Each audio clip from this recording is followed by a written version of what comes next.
السلام علیکم ورحمۃ اللہ وبرکاتہ۔ مذہب اسلام کی بنیاد 5 چیزوں پر ہے۔ نمبر 1 ایمان، نمبر 2 نماز، نمبر 3 روزے، نمبر 4 زکوٰۃ، نمبر 5 حج۔ یہ وہ 5 چیزیں ہیں کہ جن پر مذہب اسلام کی بنیاد ہے۔ مذہب اسلام کی عمارت کے یہ 5 ستون اور پلر ہیں۔ یہ جتنے زیادہ مضبوط ہوں گے مذہب اسلام اتنا ہی زیادہ مضبوط ہوگا۔ اس میں جو ایک ستون اور ایک بنیاد ہے جس کو ہم حج کے نام سے یاد کرتے ہیں، وہ بھی بہت سارے مسلمانوں پر فرض ہے۔ حج بہت سارے مسلمانوں پر فرض ہے، مگر بہت سارے مسلمان حج ادا کرنے سے کوتاہی برتتے ہیں۔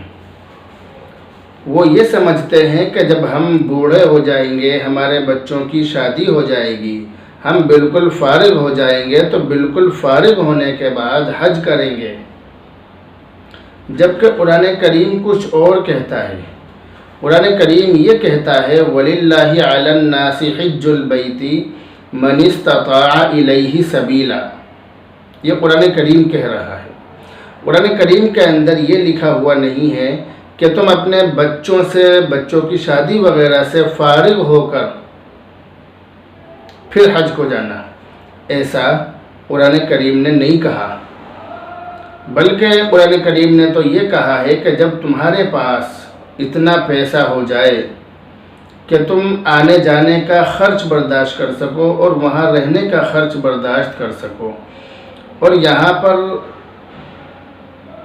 ہمارے جو بچے وغیرہ ہیں ان کا خرچ بھی ہم ان کو دے کر حج کرنے کے لیے جائیں گے، تو جب اتنا پیسہ ہمارے پاس ہو جائے تو ہم پر حج کرنا فرض ہو جاتا ہے۔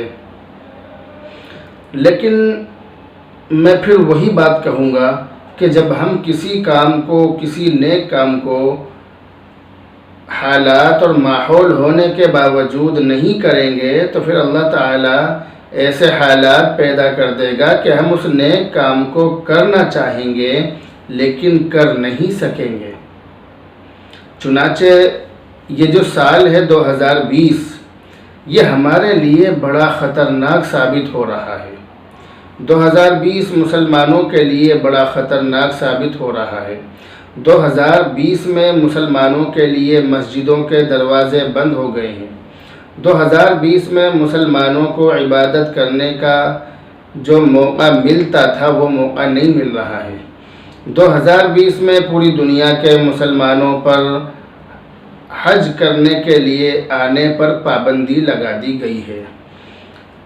ویسے تو اس سال تقریباً 30 لاکھ لوگوں کا انتظام کیا گیا تھا کہ 30 لاکھ لوگ حج کریں گے، ان کا انتظام کیا گیا تھا، لیکن کورونا وائرس کے چلتے صرف 10,000 لوگ ہی حج کر سکیں گے۔ معتبر ذرائع کے مطابق 10,000 لوگ ہی اس سال حج کر سکیں گے، اور ان کا بھی چیک اپ ہوگا اور ان کو بعد میں کوارنٹائن بھی کیا جائے گا۔ تو یہ ہمارے اوپر اللہ کا عذاب ہے یا آزمائش ہے، اس چیز کو سمجھنا آسان نہیں ہے، لیکن بہرحال ہم جتنے زیادہ گناہوں میں مبتلا ہیں، دن رات ہم گناہ کرتے ہیں، ہماری پوری زندگی گناہوں سے لت پت ہے، تو اس کو دیکھ کر تو یہی اندازہ ہوتا ہے کہ یہ ہمارے اوپر اللہ کا عذاب ہے، یہ اللہ کی آزمائش نہیں ہے، یہ اللہ کا عذاب ہے۔ اس عذاب سے بچنے کے لیے، اپنے آپ کو اس سے بچانے کے لیے اور اس سے محفوظ رہنے کے لیے ہمیں اللہ کی طرف رجوع ہونے کی اور اللہ کو راضی کرنے کی اور اللہ کے دربار میں جا کر اپنے آپ کو جھکانے کی بہت سخت ضرورت ہے۔ اللہ کے سامنے سجدہ ریز ہونے کی ضرورت ہے۔ اتنے خطرناک ماحول میں بھی ہم لوگ اللہ کی طرف نہیں آ رہے ہیں۔